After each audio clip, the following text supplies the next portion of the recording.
This is the most brutal, fundamental truth of life, not just business. If there is something in your life that you are having trouble with, it's because you are refusing to confront some aspect of it. And by confront, I mean view it head on, tackle it. Don't shy away from it. Just decide that, okay, I'm going to do that and do it. And do the thing that you've been putting off the most first. Welcome to the Customer Commerce Podcast, where technology's fast and biz is a blast.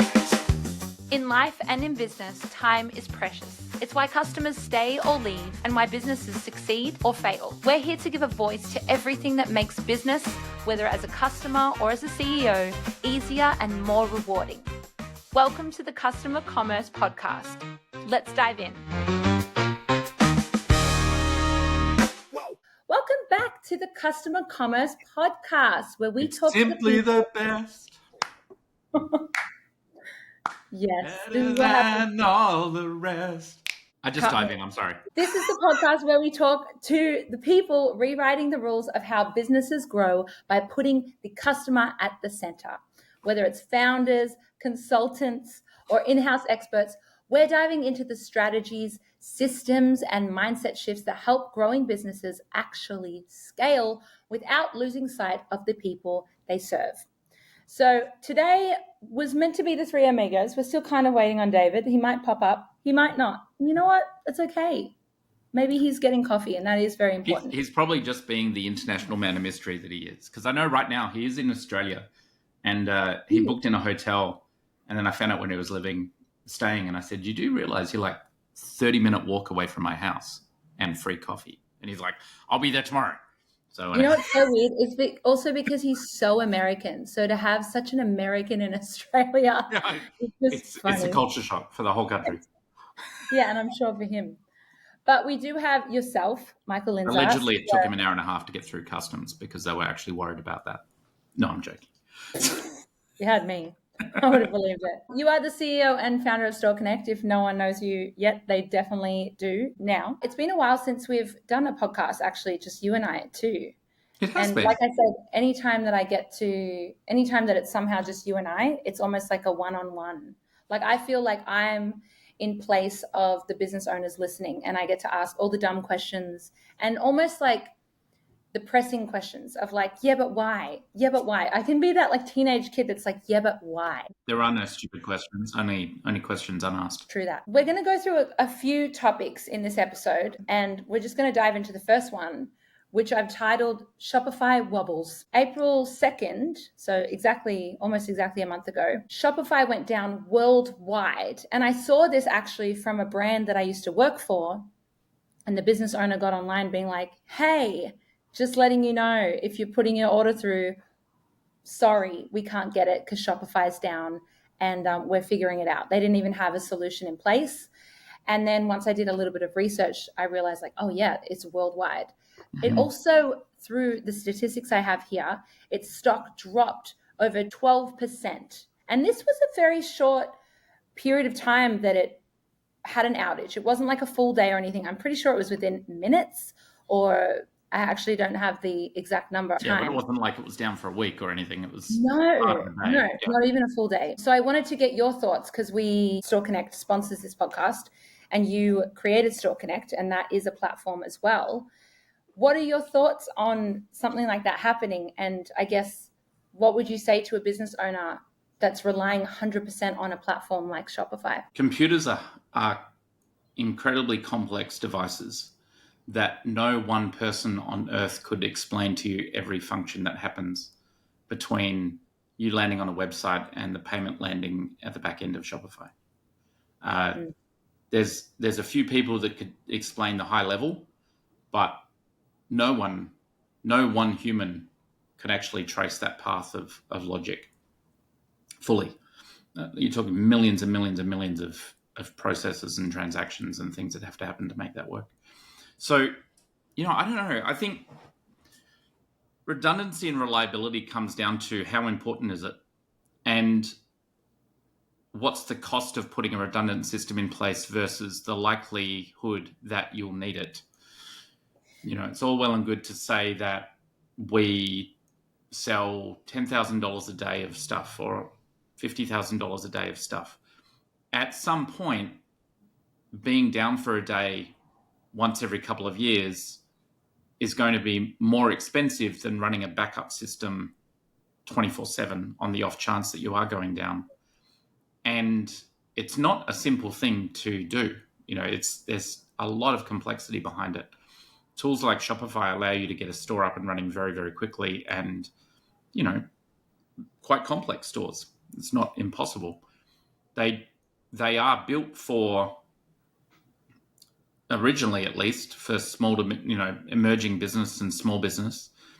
And their architecture is designed that way. So the only way that you can service that small customer is by having all of the clients on one big server that's then handling millions of different transactions or stores with one set of hardware costs. Now, Shopify doesn't have just one server. They have lots of servers with all their clients spread across it, but logically it's one big system, right? And that is a challenge, because if that one big system goes down, everyone's down, right? It's not like just Joe's down or something like that. One way to solve that is what we've done at Store Connect, where everyone is on their own Salesforce instance, and then that connects through to the front-end server. And for our bigger clients, they are dedicated servers per client. So the chance of 20 or 30 or 50 or 500 of our clients going down simultaneously is effectively zero. We did have an outage about 2 years ago on Store Connect where Salesforce went down for the morning, But funnily enough, because of the way we'd architected it, and we didn't actually, we had thought of it 7 years before, but it sort of left our minds that we'd even done this. And because of the way that we built Store Connect, even though Salesforce went down for 5 hours, every one of our clients was still accepting orders on the website. And the only thing was they couldn't process the order on the back end. So the thank you for your order email didn't go out for 3 or 4 hours until the website came back up, right? But we still took the money, and we still took the payment, and we still took the cards, and the website's all scaled and stuff. So, it does come down to how important is it to be online, I was looking, when that happened, I was looking at some of the comments on the Shopify post, which, to their credit, they very proactively got out there and told people about it, and this is what's happening. And Shopify are a great company like that. And a lot of the posts were saying, hey, every minute you're down is money out of my pocket, right? Which is a really true statement. And we've really drilled this into our support team. Every order that doesn't land is money out of the client's pocket.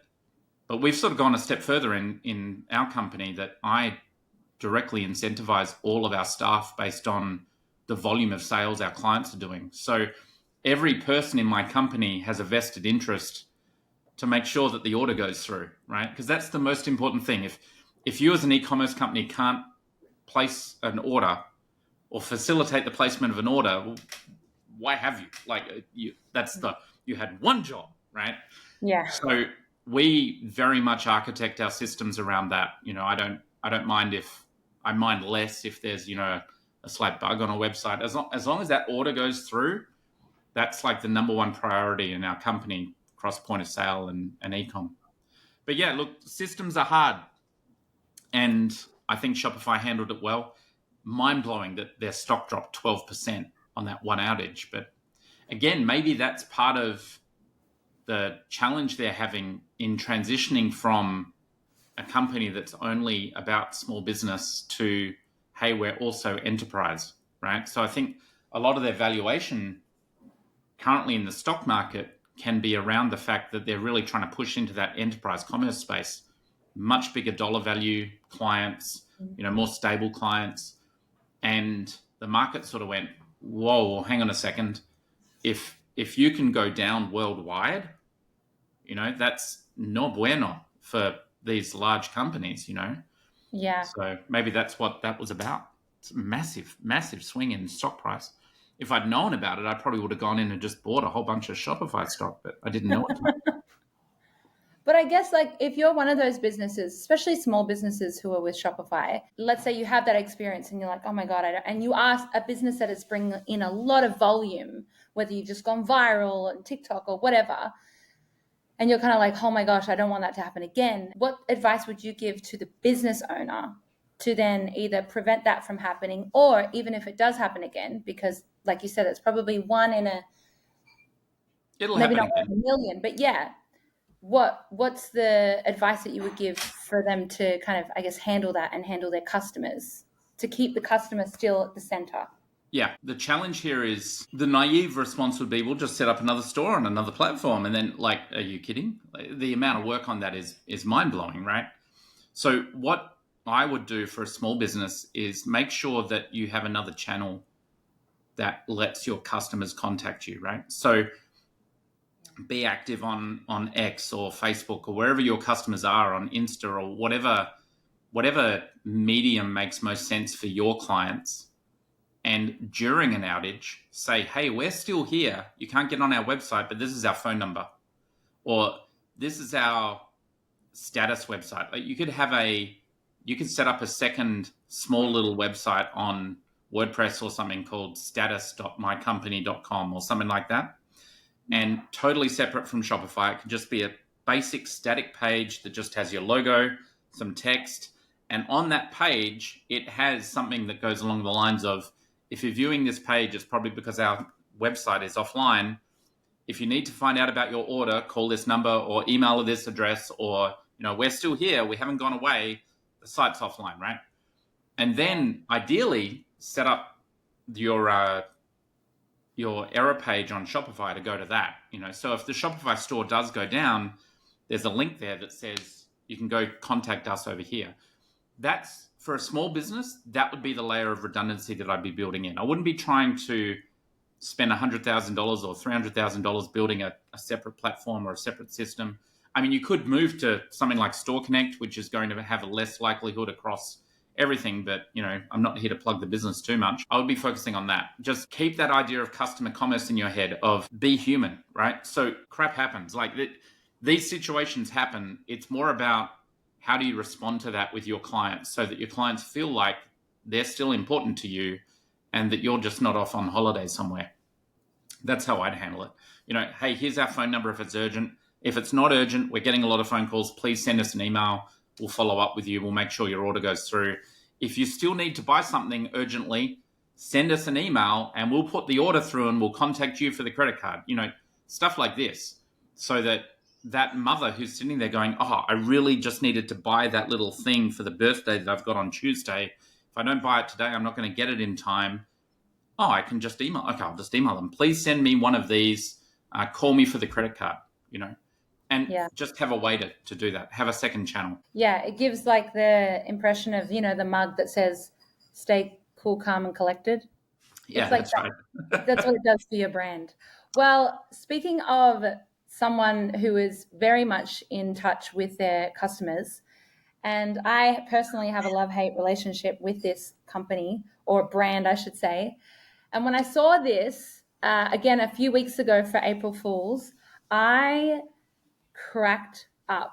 So this is Duolingo. If you don't know Duolingo yet, I tell you what, and you're interested in marketing or branding or just want to laugh, even if you're not in business, they're the best company to follow. Even if you don't need to learn a language, you don't want to learn a language, I highly recommend following them on any platform of theirs. So they released an April Fool's campaign. And obviously it's April Fool's, so they're not advertising it as April Fool's. It just comes up on their page. It's this really high-produced video of this cruise ship. The Duolingo World Cruise. Yeah, it's a fake cruise ship. And they did this whole ad, and it looked so legit.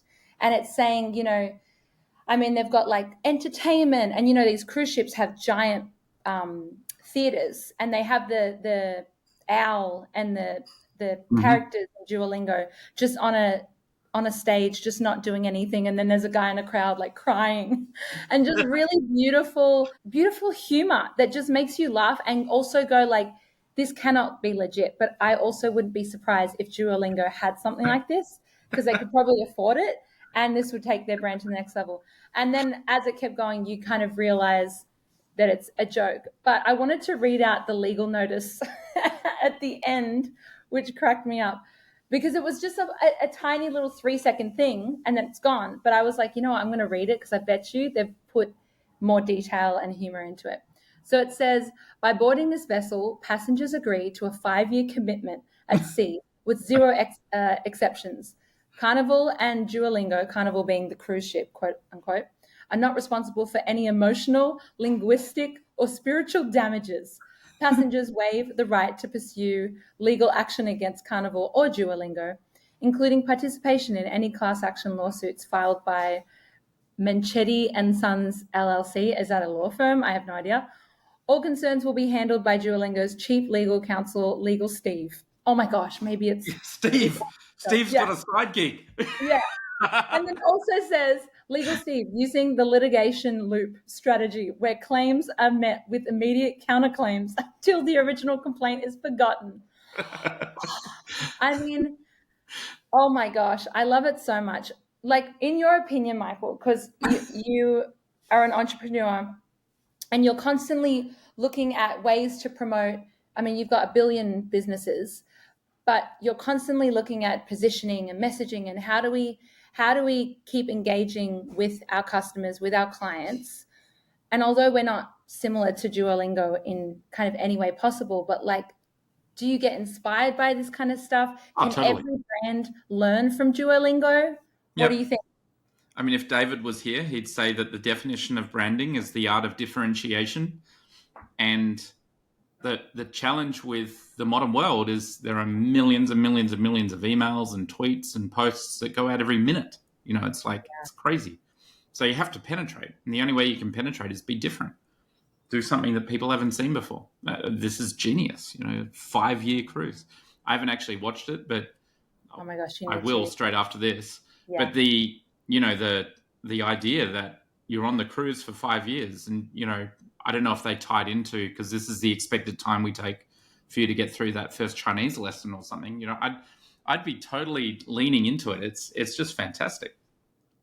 And getting out there and having some sort of difference in the market it's really hard. Like it takes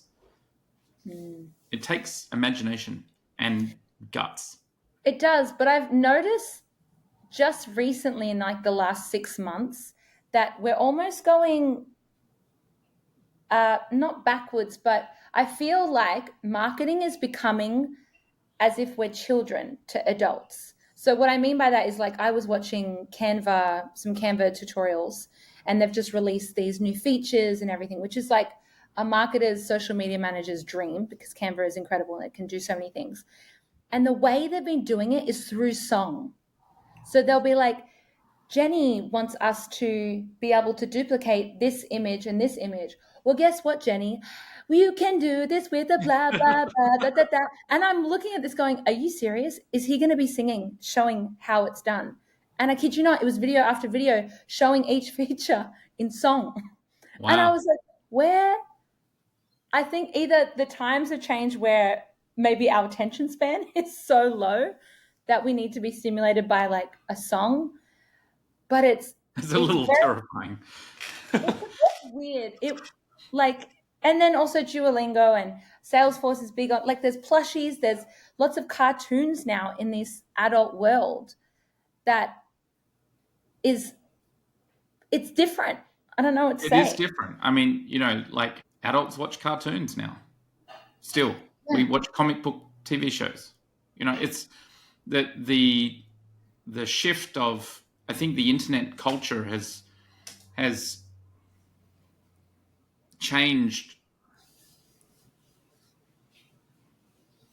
the demographic mix, has become a lot more based on desire and self-fulfillment and less on social norms. 30, 40 years ago, as an adult, you wouldn't get up on Saturday morning to watch a cartoon. Like, you just wouldn't. You'd sleep in and the kids would do whatever they're doing, right? Nowadays, you can go to the movies and pay money as an adult to watch a cartoon, and it's made for you, So I think there's this And people are trying to do things different.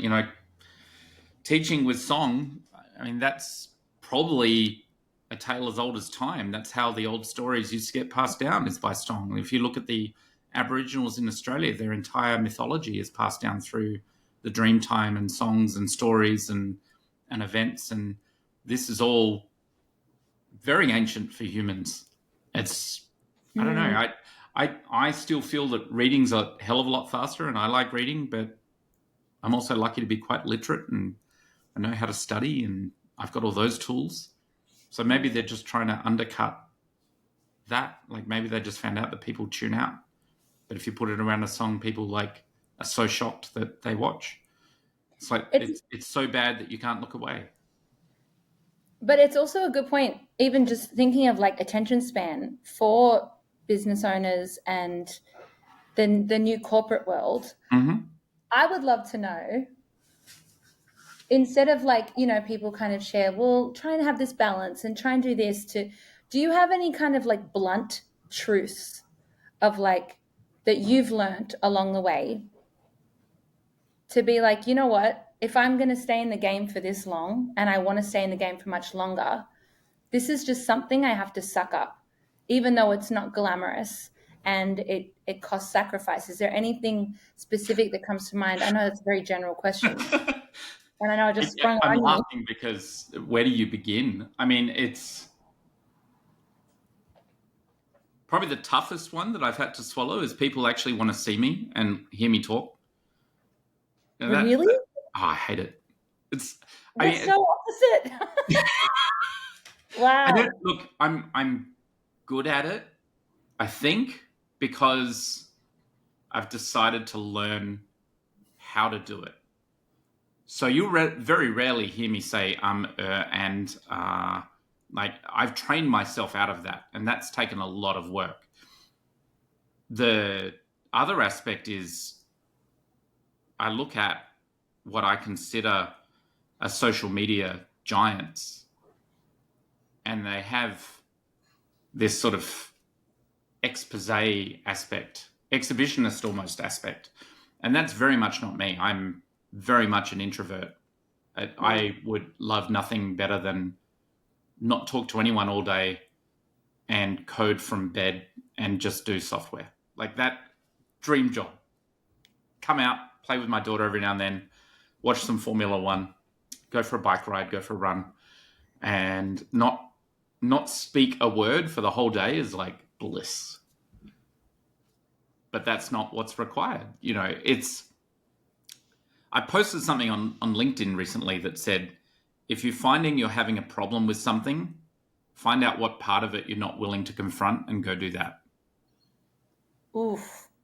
Right? So this is the most brutal, fundamental truth of life, not just business.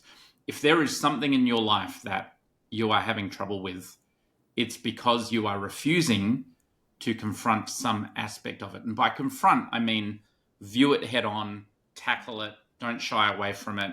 Just decide that, okay, I'm going to do that, and do it. And do the thing that you've been putting off the most first.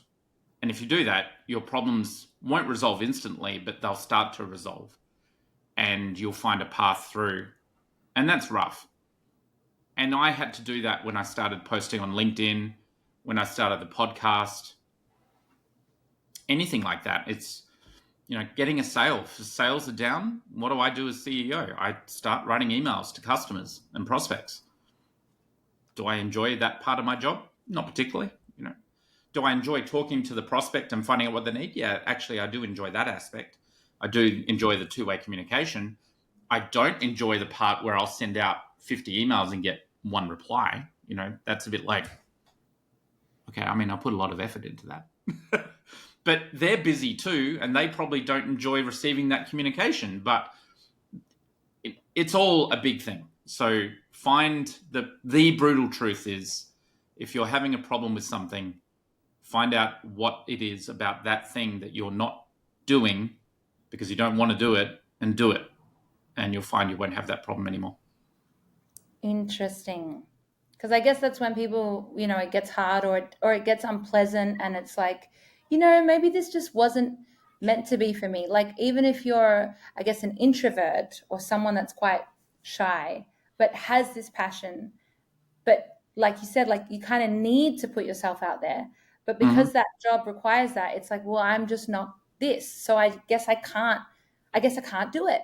Well, the other brutal truth is that there is no such thing as failure. So one of my favorite quotes from a philosopher that I follow, Hubbard, he says, there's no such thing as failure. Failure is just the excuse we give ourselves to give up. And ouch. that one just hits you between the eyes, because you look at any time where you've failed and really all you've done is you've gone, I don't want to continue. And that thing has become so uncomfortable that you don't want to do the next step or continue or retake that course.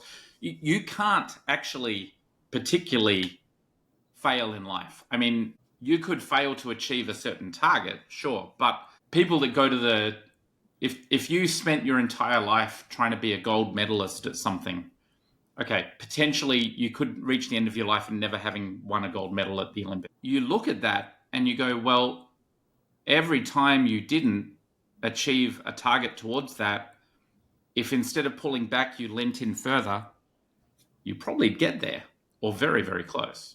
It's the same in business. You know, you might have hit the last thing, you're going, oh, it wasn't meant to be. And well, okay, if you want to give up, that's fine, but don't call it failure. Call it deciding no longer to do it, because you didn't fail, you decided to stop. And that's the other side of that brutal truth. So find whatever it is you can't confront and do it. And there is no such thing as failure. There's just giving up. Boom. I was going to say, could you leave us with like a tip or like quotes? And you've left us with a couple there. I think we've I had so many other topics, but I feel like we've gone deep into a couple. We'll be back next week with a couple of guests, and then we'll get David on another time. Thank you for the wisdom, Michael, as always. Thanks, Jess. Listeners, I just want to make a note. If you have certain topics that you want us to cover around customer commerce, and it kind of includes a lot, because customer commerce is very broad, to do with business, e-commerce, non-e-commerce, which I guess would be retail or like in person. So please send them through via our LinkedIn, or you could put it to my email address, which is jess.fairley@getstoreconnect.com. And I'll put it in the show notes. Have a lovely day, and we'll see you next week. Thanks for joining us today. We hope you had an awesome time, leaving you with ideas on how to improve your business and wow customers. If you'd like to leave a real customer's story, head to the link in our show notes and cuss away. Love the show? Please subscribe and leave a review, because that enables us to help more businesses in building real relationships with customers and grow more rapidly. See you next time.